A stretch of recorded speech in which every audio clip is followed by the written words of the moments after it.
CPR নিয়ে কথা বলবো। সিপিআর হলো কার্ডিও পালমোনারি রিসাসিটেশন। এটা জীবন পুনরুজ্জীবিত করে। যখন দেখব অসুস্থ রোগীর নো পালস নো ব্রেথ, তখনই সাথে সাথে আমরা সিপিআর স্টার্ট করব।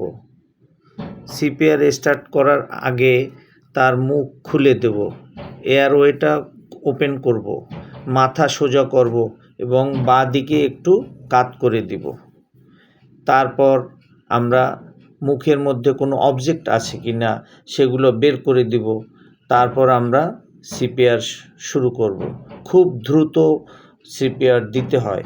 এটা 15 সেকেন্ডে 30 বার, অর্থাৎ 60 সেকেন্ডে 110 থেকে 120 বার এই চাপ প্রয়োগ করতে হবে। এটা ঠিক বুকের মাঝখানে স্টারনামের উপর এবং বাম হাতের উপর ডান হাত রেখে চাপ দিতে হবে। এমনভাবে চাপ দিতে হবে যেন 2 সেকেন্ড 2 ইঞ্চি নিচে দেবে যায় এবং 30 বার দিয়ে 2 বার রেস্কিউ ব্রেথ দিতে হবে।